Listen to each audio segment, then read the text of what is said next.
ভাবছো নিশ্চয়ই যে আমরা কোথায় যাচ্ছি রেডি হয়ে। তো আমার ভিডিওটা কন্টিনিউ দেখলেই তোমরা বুঝতে পারবে কোথায় যাচ্ছি। আমরা দুজন রেডি হয়ে বসে আছি আর ও মাল আমাকে ভদা মুখা লাগছে তুই সেটাই। তারপর রাস্তাতেই নিয়ে নিলাম মিষ্টি, আর তারপরে আমরা টোটোতে করে চলে যাচ্ছিলাম। অনেকটা লেট হয়ে গেছিলো আমাদের বেরোতে, অনেকটাই মানে খুব একটা দূরে না, কাছেই ছিল। আর আমরা যাচ্ছিলাম বর্ষার দিদির বাড়ি, মানে আমিও দিদি বলেই ডাকি, কিন্তু আমার সম্পর্কে বোনঝি হবে, আমি দিদি বলেই ডাকি। তারপরে ওখানেই প্রথমে দিয়ে দিল মাজা, আর তারপরে দিদি এখানে ফুচকা অলরেডি ভেজে রেখেছিল, এখানে বাড়িতেই বানিয়েছিল ফুচকা। এটা শুধু জাস্ট ভেজে নিয়েছিল ফুচকাটা, খেতে কিন্তু খুবই ভালো ছিল, দোকানের ফুচকার থেকে তো অনেক ভালো। তুমি ধরে রাখো, যাচ্ছে যাচ্ছে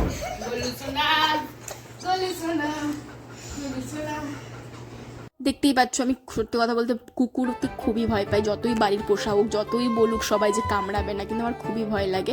তারপরে এখানে খুব আড্ডা মেরে আমরা বাইরে এসেছিলাম, আমার সবাই এখানে টিভিতে ভ্লগ দেখছিল, খুবই ভালো লাগছিল। আর সত্যি কথা বলতে চড়ক মেলাটা যেহেতু দিদির বাড়ি থেকে অনেকটাই দূর, তাই আমরা মানে বেরোতে তো প্রায় 7:30 বেজে গেছিলো। আমরা টোটো ধরে নিয়েছিলাম, তারপর সবাই মিলে ওখানে চলে গেছিলাম। আর সত্যি দেখো মেলাতে কতটা ভিড়।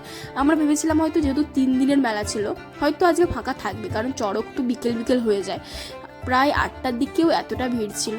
আর সত্যি কথা বলতে আমরা ফিরেছি 9:30 বাজবে, তখনও ভিড় ছিল। তারপর একটু এই দিকটায় ফাঁকা ছিল বলে আমরা একটু দাঁড়ালাম। আর এটা হচ্ছে চড়ক কাঠ। সত্যি কথা বলতে মেলাতে অনেক কিছু খেয়েছিলাম, কিন্তু সব কিছুর ভিডিও নেওয়া হয়নি, কারণ এতটা পরিমাণে গরম ছিল, না ফোন ধরবো না খাবো, সেই জন্য করাই হয়নি। তারপর আইসক্রিমটা তোমাদেরকে দেখিয়ে দিলাম। তারপর দিদিরা এখানে আমাদেরকে টোটোতে ছেড়ে দিচ্ছিলো, আর আমাদের ভাড়াটাও দিয়ে দিচ্ছিলো। তো আজকের জন্য এই পর্যন্ত, দেখা হচ্ছে অন্য কোনো ভিডিওতে। আজকের জন্য টাটা।